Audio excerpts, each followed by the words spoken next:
तो वो जो बाबर ने गलती करी थी, जो अकबर ने गलती करी, जो औरंगजेब ने गलती करी, जो इब्राहिम लोदी ने गलती करी, जो जितने भी मुस्लिम आक्रांता थे उन्होंने जो जो गलतियां करी है सबको सुधारा जा रहा है। तो इसमें गलत क्या है? इनको ये चाहते हैं कि वही वही रहे। ये इनको यदि सत्ता मिल जाए तो ये चाहेंगे कि सनातन मिट जाए और वो जो लुटेरे आए थे वही रहे। ओवैसी यही चाहता है कि नहीं, आज़ादी जो मिली थी उसके बाद में वो मुसलमानों को वापस सौंप दिया जाए देश। ये बड़े चालाक लोग हैं। ये लोग चाहते ही नहीं थे कि कोर्ट के द्वारा फैसला हो। ये चाहते थे कि मोदी सरकार जो है इतना विवश हो जाए कि संविधान में संशोधन करके मंदिर बनाए, जैसे 370 में किया। वे चाहते थे कि मंदिर, लेकिन मोदी सरकार लोग इनसे आगे थे 10 कदम। उन्होंने बोला कि नहीं, हम संविधान में संशोधन करके पार्लियामेंट के द्वारा राम मंदिर नहीं बनाएंगे, हम कोर्ट जो सबसे बड़ा होता है उसके द्वारा बनाएंगे।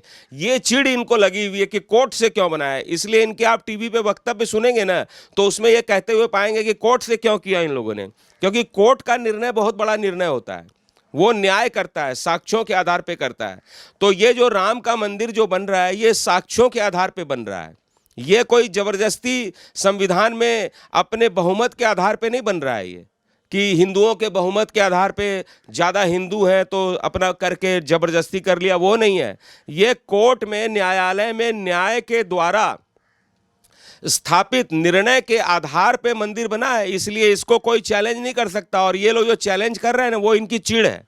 अच्छा, जिस तरह से अब उद्घाटन की बात आ रही है तो आप अपने जो आपने कई धर्म ग्रंथों का भी अध्ययन किया है, जो ये तिथि आ रही है और 22 तारीख को जो तिथि निर्धारित हुई है उसमें कुछ जो है समय ये वैधानिक और ये हमारे सनातन के जो है जो शुभ घड़ी के शुभ लग्न के अनुसार जो है वो दिन आया होगा। तो इसको किस तरह से समझाएंगे कि जो लोग कर रहे हैं इतना उतावली क्या थे कि ये 22 तारीख को कर रहे हैं, अभी पूरा मंदिर बना भी नहीं था। ये इनकी जानबूझ के टांग अड़ाने वाली बात है। ये जानबूझ के खोंच लगाना चाहते हैं। अरे इतने बड़े बड़े सनातन धर्म में विद्वान हैं, इतने बड़े बड़े मनीषी हैं, साधु संत हैं, सबसे पूछ के किया जा रहा है। ये लोग तो ये तो चाहते ही नहीं थे कि मंदिर बने। तो जो भी तिथि निर्धारित की गई है वो बहुत सरस्वती पूजा का उस समय में समय है, शरद ऋतु है, इससे 26 जनवरी है। उस समय में नेताजी सुभाष चंद्र बोस का, अभी विवेकानंद जी की जयंती गई है। ये सब सोच समझ के बहुत शुभ तिथि में, शुभ लगन में ये काम हो रहा है। इनको क्या पता, इन्होंने चंदा दिया था वहाँ मंदिर में। इन लोगों का कोई उसमें योगदान है? जो ये बोल रहे हैं लोग, ये खाली जनता को भ्रमित करने के लिए कि एक जो है विरोध का वातावरण बन जाए, लोग भ्रमित हो जाएं, इनके पक्ष में हो जाएं। कुछ नहीं होने वाला है। ये खाली बकवास करते रहेंगे, इनसे होना जाना कुछ नहीं। इन्हें चंदा देंगे, बल्कि ये खुद की पार्टी के लिए चंदा मांग रहे हैं, भिखमंगे की तरह। यानी जिस तरह पाकिस्तान कटोरा लेके भीख मांगता रहता है, आज ये विपक्षी दल, इनके ईडी ने ऐसा कंगाल बनाया कि सब कटोरा लेके भीख मांग रहे हैं ये लोग। तो आप जैसे कि मोदी जी कल से लगातार नासिक में गए थे, वहाँ से वो 11 दिन के अनुष्ठान पे चले गए हैं। आप उन्होंने बोला कि अब आज से जो है 22 तारीख तक जो है 11 दिन है, अब वो 11 दिन तक जो है लगातार जो है हिंदुस्तान के बड़े बड़े जो सिद्ध मंदिर है उसमें पूजा करेंगे। उससे क्या तात्पर्य है? वो यही तो मैं कहना चाहता हूँ कि जो सच्चा होगा वो तो अनुष्ठान करेगा, व्रत करेगा, पूजा की व्यवस्था करेगा, पाठ की मंत्र की व्यवस्था करेगा। इन लोगों ने क्या किया? ये लोग कोई वहां पर अजमेर शरीफ में चादर चढ़ाने के लिए तो लोग चले जाते हैं, लेकिन राम मंदिर जो सनातन के मुख्य आधार स्तंभ है उनके लिए आप लोग ने क्या किया? न चंदा दिया, न कोई इन लोगों ने प्रेस कॉन्फ्रेंस किया कि वहाँ लाखों लोग आएंगे अयोध्या में तो हम लोग भी थोड़ा व्यवस्था करेंगे, उनको चाय पानी पूछेंगे, उनका हाल चाल, कोई वॉलेंटियर का काम करेंगे वहाँ पर। ऐसा किसी भी बल्कि इन लोगों ने तो, ये लोग तो चाहते हैं कि वहाँ बम फट जाए, वहाँ कोई आतंकवादी घुस जाए, वहाँ पर जैसे गोली चला दिया था मुलायम सिंह यादव ने, ऐसा कुछ हो जाए। माने ये इतने, माने ये लोग भ्रष्ट लोग हैं, भ्रष्ट दिमाग के हैं कि हमेशा ये लोग नकारात्मक ही सोचते हैं। सनातन के खिलाफ, हिंदू के खिलाफ ही इनका सोचने का हर समय विषय रहता है। ये बीजेपी वाले क्यों कराएंगे? बीजेपी वाले तो वहाँ अच्छा काम कर रहे हैं, वहाँ लोगों के लिए सेवा का काम कर रहे हैं, धर्म का काम कर रहे हैं, वो क्यों कराएंगे? ये जो आदमी बोलता है ना कि बीजेपी वाले पे जो जो आरोप लगाएं, आप ऐसे भी एक साइकोलॉजी समझ लीजिए, मनोविज्ञान ये है कि जो कर्म कुकर्म ये लोग करेंगे ना, उसका आरोप यदि बीजेपी पे लगा रहे हैं तो समझिए कि वो कुकर्म ये लोग खुद ही कर रहे हैं। तो ये जो है जो आरोप लगाया है ना कि बीजेपी वाले ऐसे, जरूर ये लोग कोई सोच रहे होंगे जैसे पिक्चर में खलनायक होता है ना। एक पिक्चर आई थी गंगा धाम, उसमें हीरो हीरोइन भजन गा रहे थे बैजनाथ धाम में, और शक्ति कपूर खलनायक था। वो ये सोच रहा था कैसे यहाँ बम गिर जाए, कैसे यहाँ पे कुछ हो जाए। वैसे ये लोग खलनायकों की तरह जो सोच रहे हैं कि वहाँ पे कोई भूकंप आ जाए, कोई बम फूट जाए, कोई कुछ हो जाए। अरे मूर्खों, होई है वही जो राम रचि रखा। और जहां पर मंगल भवन अमंगल हारी द्रवहु सुदशरथ, वहां मंगल ही मंगल हो रहा है, तुम लोग अमंगल की कामना कर रहे हो। डूब मरो तुम लोग शर्म से।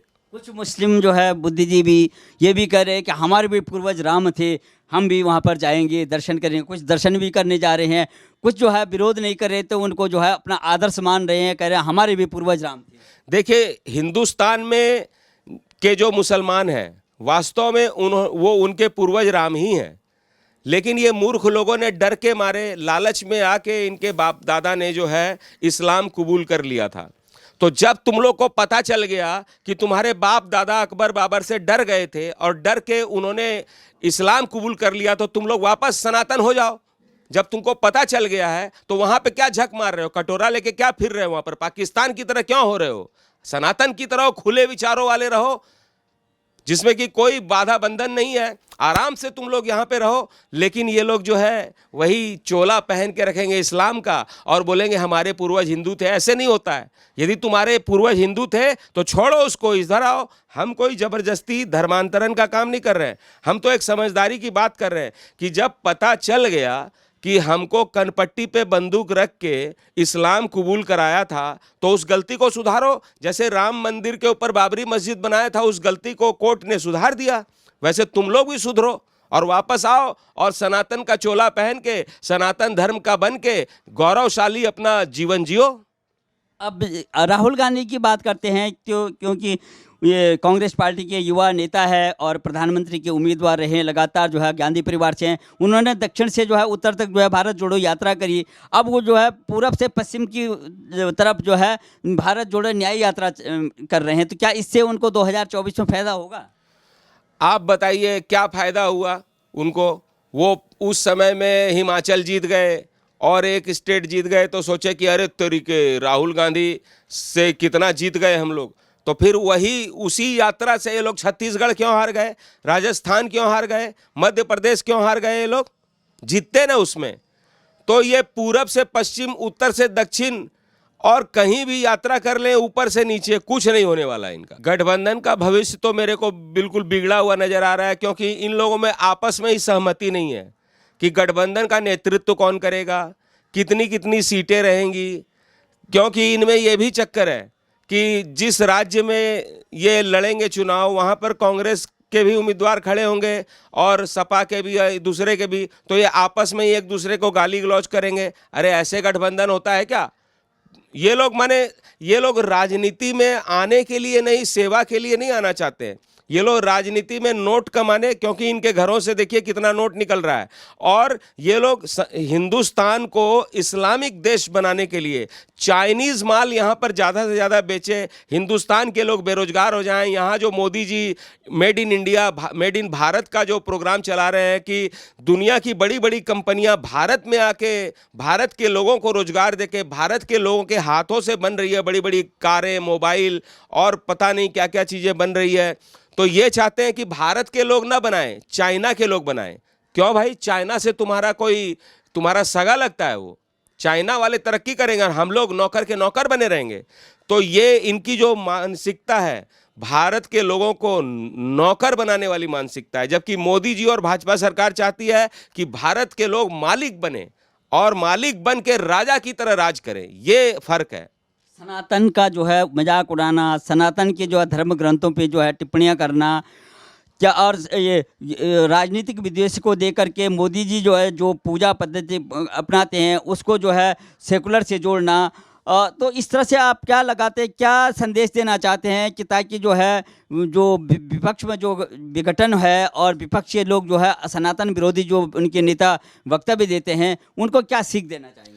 अरे जब ये लोग इफ्तार पार्टी में जाते हैं, मुसलमानों की पार्टी में, चर्च में जाते हैं, तो मोदी जी कुछ बोलते हैं क्या इन लोगों को कि क्यों गए थे तुम लोग? तुम लोग जाओ, क्योंकि जो जैसा होगा वो ऐसा ही तो करेगा। जो जिस देवता का भजन करेगा उसी के मंदिर मस्जिद में जाएगा। अब मोदी जी राम के भक्त हैं तो राम की आराधना करते हैं, राम के मंदिर जाते हैं। मोदी जी शिव के भक्त हैं तो शिव के मंदिर जाते हैं।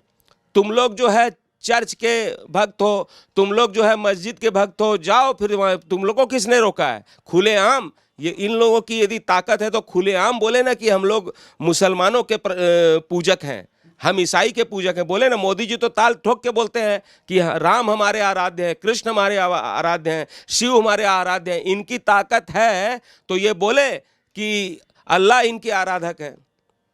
आप बोले कि ईसा मसीह के हम पूजक हैं, इनकी ताकत नहीं है, ये लोग बोल नहीं सकते। ये लोग ना ओवैसी भी नहीं बोल सकता। अरे राम हिंदुस्तान ही नहीं, धरती के कण कण में है। धरती में जितने भी धर्म हैं उन सभी धर्मों का मुख्य जो केंद्र है, जो प्रधान है, वो सनातन धर्म है। इसलिए इनको बोलने दीजिए। कुछ इनको कुछ पता होता है नहीं, गीता इन लोगों ने पढ़ी नहीं है, भागवत पढ़ी नहीं है, सनातन ये जानते नहीं है। जानते हैं तो जानबूझ के अनजान बनते हैं। तो भारत सरकार इसलिए इस काम में लगी हुई है क्योंकि ये इतिहास को बदल रहा है। ये काम 500 साल पहले एक बाहर से मुसलमान लुटेरा आक्रांता आया था, उसने राम के मंदिर को, राम के घर को तोड़ दिया था। 500 साल तक वो केस चला, मामला चला। उसके बाद में 500 साल कोई मामूली नहीं होता है, और 500 साल के बाद में वहां पर पुनर्स्थापना हो रही है। तुम लोग क्यों नहीं समझ रहे हो? समझ के अनजान क्यों बन रहे हो? ये इतिहास बदलने वाला काम है। इसमें तो अमेरिका वाले भी लगे हुए हैं, इंग्लैंड वाले भी लगे हुए हैं, इटली वाले भी लगे हुए हैं, जापान वाले भी इसके पीछे लगे हुए हैं। क्योंकि कोई नहीं चाहता कि किसी के धार्मिक स्थान को तोड़ के कोई मुसलमान वहां पर मस्जिद बना दे। तो वो जो बाबर ने गलती करी थी, जो अकबर ने गलती करी, जो औरंगजेब ने गलती करी, जो इब्राहिम लोदी ने गलती करी, जो जितने भी मुस्लिम आक्रांता थे उन्होंने जो जो गलतियां करी है सबको सुधारा जा रहा है। तो इसमें गलत क्या है? इनको ये चाहते हैं कि वही वही रहे। ये इनको यदि सत्ता मिल जाए तो ये चाहेंगे कि सनातन मिट जाए और वो जो लुटेरे आए थे वही रहे। ओवैसी यही चाहता है कि नहीं, आज़ादी जो मिली थी उसके बाद में वो मुसलमानों को वापस सौंप दिया जाए देश। तो आपको क्या लगता है 2024 नज़दीक है, तो क्या इससे इतना बड़ा जो आयोजन हो रहा है, घर घर घर घर घर में जो है आज रामलला के जो है सबके जुबान पे रामलला है, और कोने कोने में, भारत के कोने कोने में इतना जागृत हो गया है, तो क्या इससे जो है 2024 में और या मोदी सरकार में जो है ये काम हो रहा है, तो आने वाले 2024 में भी क्या लग रहा है आपको, कितने जो है सत्ता में आने के लिए कितने सीटें आ सकती हैं? देखिए, ये कोई सीट के लिए तो किया नहीं जा रहा है राम का मंदिर कि हमें सत्ता मिल जाए। ये तो हम अपना कर्म कर रहे हैं, मोदी जी अपना कर्म कर रहे हैं। कर्म ये है कि पुनर्स्थापना राम मंदिर की करनी है, उसका उद्घाटन करना है। वो अपना कर्म कर रहे हैं, फल तो भगवान देंगे ना। जनता जनार्दन होती है, जनता देख रही है कि कौन काम कर रहा है, किसने बैंक में खाता खुलाया, किसने शौचालय बनवाया, किसने स्कूल कॉलेज बनवाया, किसने एम्स खुलवाए, किसने हवाई अड्डे बनाए, किसने रेलगाड़ियां चलाई। तो जो आदमी जो काम कर रहा है उसको 2024 में 400 के पार जनता करेगी। मोदी जी थोड़ी उसके लिए कर रहे हैं, मोदी जी तो अपना कर्म कर रहे हैं, हम लोग अपना कर्म कर रहे हैं। फल तो ऊपर वाले के हाथ, जनता जनार्दन के हाथ में है। इसलिए 2024 में जो एक अनुमान लगाया जा रहा है कि जिस तरह का कर्म मोदी सरकार ने किया है उसका फल इनको माने बढ़ के सवाया डेढ़ा दुगना मिलेगा। राम लला करे सबका भला,